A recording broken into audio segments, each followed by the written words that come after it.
এই মুহূর্তের তাজা খবর, শান্তি খুঁজে আজ ফুটতে চলেছে আরও একটি পদ্ম।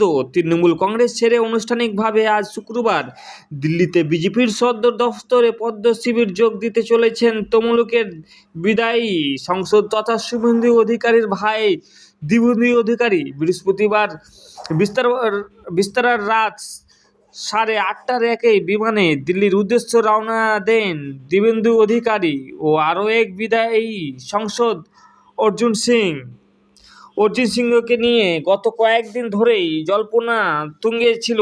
শেষমেশ বৃহস্পতিবার তিনি নিজেই ঘোষণা করেন যে তিনি বিজেপিতে যোগ দিচ্ছেন। গত লোকসভা নির্বাচনে তৃণমূল কংগ্রেসের টিকিটে তমলুক লোকসভা কেন্দ্র থেকে জয়ী হওয়া দিবুন্দু অধিকারীও বিজেপিতে যোগদান ছিল শুধুই সময়ের অপেক্ষা।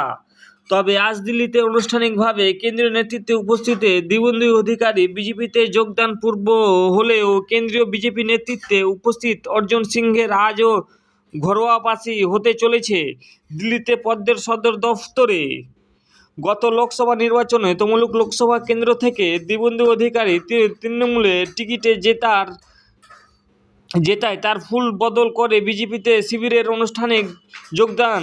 পূর্বের সঙ্গে সঙ্গে একই সময় গত লোকসভা নির্বাচনে ব্যারাকপুর কেন্দ্র বিজেপির টিকিটে জেতা অর্জুন সিংয়ের ক্ষেত্রে যোগদান নয়, ঘরোয়া পাশি হিসেবেই দেখছে গেরুয়া শিবির দিবুন্দু অধিকারী। যেহেতু তৃণমূলের টিকিটে জিতেছিলেন, তাই তাকে আনুষ্ঠানিকভাবে পদ্ম শিবিরে আজ যোগদান করাতে চলেছে গেরুয়া শিবির। শুভেন্দু অধিকারী এবং তার ভাই শুভেন্দু অধিকারী হাত ধরে গত বিধানসভা নির্বাচনের আগে শান্তিকুঞ্জের বাগানে ফুটছে জোড়া পদ্ম। কাঁথির শান্তিকুঞ্জের বর্ষিয়ান সদস্য তথা গত লোকসভা ভোটে তৃণমূল টিকিটে জেতা কাঁথির সাংসদ শিশির অধিকারী কিংবা তমলুকের সাংসদ দিবুন্দু অধিকারী এতদিন বিজেপিতে যোগ দেননি। তবে শিশির অধিকারীকে নিজের জেলায় গত বিধানসভা ভোটের আগে স্বরাষ্ট্রমন্ত্রী অমিত শাহ এবং প্রধানমন্ত্রী নরেন্দ্র মোদী এক সভায় এক মঞ্চে দেখা গিয়েছিল, কিন্তু দিবুন্দু অধিকারীকে পদ্ম শিবিরের কোনো কর্মসূচিতে এই জবর দেখা যায়নি। তবে সাম্প্রতিক সময়ে শাসক দল এবং সরকারকে নিশানা করে ক্রমাগত তোপ দেখেছেন দিবুন্দু।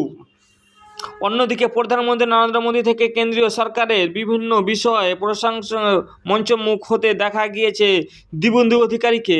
আর সেই দিবুন্দু অধিকারী আনুষ্ঠানিকভাবে যোগ দিতে চলেছে বিজেপিতে, কিন্তু স্বরাষ্ট্রমন্ত্রী অমিত শাহ বা নরেন্দ্র মোদী এক সভায় শিশির অধিকারীকে দেখা গেলেও তিনি আনুষ্ঠানিকভাবে বিজেপিতে যোগ না দিলেও আগামী লোকসভা নির্বাচন যে তিনি বিজেপিকে সমর্থন করবেন তা স্পষ্ট করেছেন শিশির অধিকারী।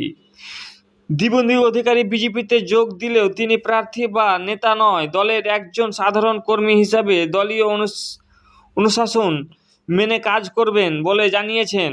তবে লোকসভা ভোটের আগে দুই হেভিওয়েটের আজ রাজনৈতিক শিবির বদলকে কেন্দ্র করে জোর শোরগোল পড়ে গেছে।